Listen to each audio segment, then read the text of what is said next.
everyone, welcome to my second t-shirt haul for JCLU Forever. Now, if you've never heard of what JCLU Forever stands for, it stands for Jesus Christ Loves You Forever. And they are a totally spiffy Christian women's t-shirt making company. They made this shirt, like you see here, Love Your Enemies, and if you happen to see my last t-shirt haul video for JCLU Forever, I used the white Love Your Enemies shirt, and it says Luke 6:27 on there. JCLU Forever has some amazing t-shirt designs, and they're a great company because these t-shirts, they're affordable, they're comfortable, they fit great, and not only that, but they are amazing witnessing tools. I decided that for this video, I'm going to dive a little bit deeper into what exactly does it mean to love our enemies and why is it so important that we love our enemies. I don't know if it's just me, but personally I find it incredibly difficult to love my enemies. I mean, whenever the Bible says that we're supposed to love our enemies, I think a lot of people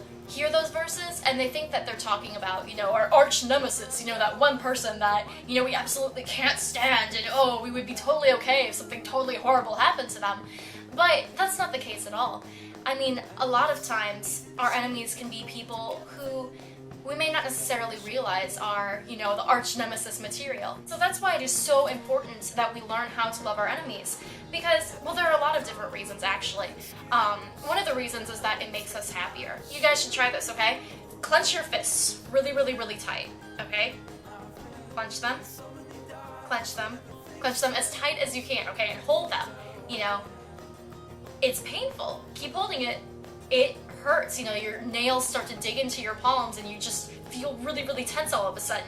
And it starts to it hurts your hands, it hurts your fingers, it hurts your palms. Now let it go. Whew. How does that feel? That's what it's like whenever we hold grudges against our enemies and want to seek revenge. And when we just let it go and let it slide, whew,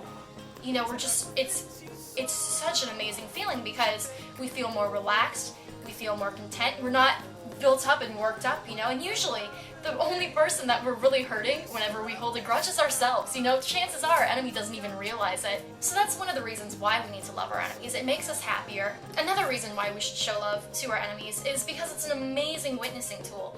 I mean, I'm not saying that we should go around and be like, oh, I'm holier than thou because I'm loving my enemies. I'm just saying that maybe you've seen somebody at church, or maybe you have a role model who, will constantly set aside their own wants and wishes and put other people first. And that is just an amazing eye-opening thing to be like, wow, I cannot believe they're doing that, Whether you realize it or not, people are looking at our lives as Christians, and they're seeing what makes that Christian different than, all the rest of the people out there. And they're testing the waters. They're saying, is Christianity really for me? And so when we're able to set aside our own grudges and our own, spiteful feelings about our enemies and learn to love them, not only is that a huge, just an amazing eye-opening thing for the people that we're learning to love, our enemies, but it's also an amazing witnessing opportunity for other people as well, just to look at our lives and be like, how are they able to do that? I want to be able to do that.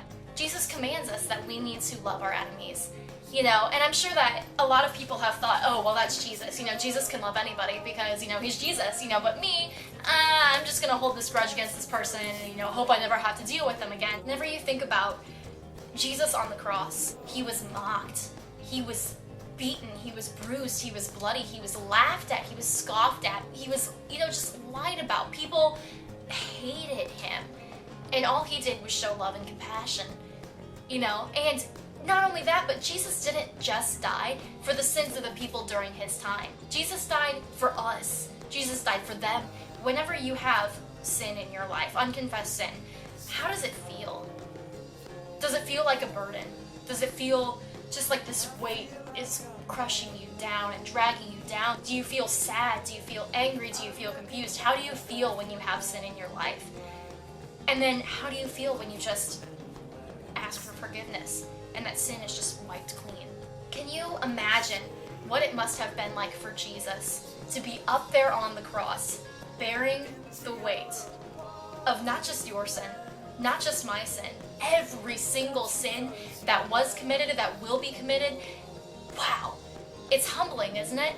And he was doing that while people were laughing at him and mocking him. If Jesus can forgive the sins of those people, of us, of just everybody like that, what makes us think that we can't forgive the sins of one person? That we can't show love to just one enemy? I was asking a couple people at my church today because I tried filming this video yesterday and I was like, oh man, I have absolutely no idea what to talk about in this video. And I was asking some people at church, what does it mean to love your enemies? And one of the guys that I asked, he said that, with your enemies, you see their soul and not their actions. And if you see their soul, you try to take it with you to heaven, So you see them as Jesus would see them. And you love them in spite of their flaws, and you care for them and you show them love just like Jesus has shown you love. Last video, I challenged you guys to give a blessing. It's actually from this book, Character Makeover by Katie Brazelton and Shelley Leith. And I challenged you guys to give a blessing to every single person that you had a conversation with. And so what I was thinking for this challenge was this next couple weeks challenge, we would continue to dive deeper into how can we give blessings to these people. So I'm going to break it down into 3 different levels. Okay, so level 1 is that we give a blessing to every single person who's wearing blue that we have a conversation with. Level 2 is giving a blessing to your enemies. Level 3 was continuing to give a blessing to every single person we have a conversation with. So, we have 3 levels now, but how do we remember to do that? Because, it's one thing to break it down, okay, I'm just gonna give a blessing to people wearing blue, but, sometimes it's so easy to forget. So, what I was thinking about doing, this idea came from Beth Moore's Believe in God Bible study. The verses from Numbers 15:37 through 39. It talks about how the Israelites were told to put blue tassels in all of their clothing so that they remember the Lord's commands and that they show reverence to God and show that, they're believing God through, all of their hardships and all of their trials, and that they're going to be obedient to Him. And so, throughout this Beth Moore Bible study, we all had blue bracelets. We would wear these blue bracelets to show our belief in God.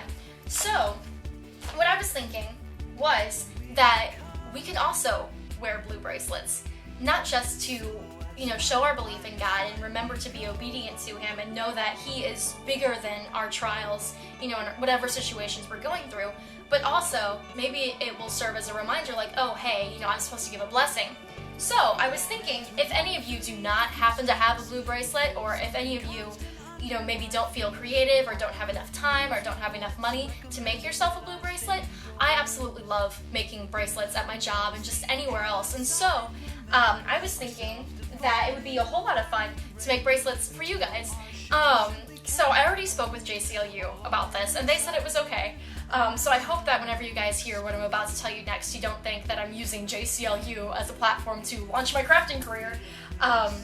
But I just thought this would be such an awesome opportunity for us all to, unite together to serve God and to remember that, we're supposed to love our enemies and we're supposed to obey God and just put Him first in all things.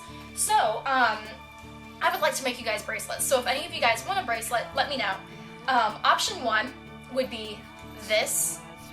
And I don't know if you can see the details there, but it's one color on one side and one color on the other side. The bracelets will be completely blue. It'd be a dark blue and a light blue, so they won't actually be this color. But this one is more square. Option 2 is this, which has one color here and one color in the middle, and this one is flatter than the other one. And option 3 is this. I don't know if you can see the detail there, but it's rounder and has a spiral effect, and there are 2 different colors and it kind of goes circular. So this is option 3. And again, these will be 2 different shades of blue, and unfortunately I'm actually going to have to charge to make these bracelets, and I hope you guys, again, don't think that, I'm taking advantage of you and using JCLU to make money, because that's not the case at all. The only reason I'm charging is to pay for supplies and to pay for shipping and handling. So, for one bracelet, it will be $5, and if you decide that you want to get 2 bracelets for whatever reason, then that will be $7. Send me a message, type me a comment, let me know if you're interested in getting a bracelet, and again, continue to let me know just how this whole giving a blessing thing is going for you guys. Do this for the first week, and if you're feeling gutsy, go for it for the second week, and I will see you guys in 2 weeks, hopefully, with another video. So, that's it. Ciao.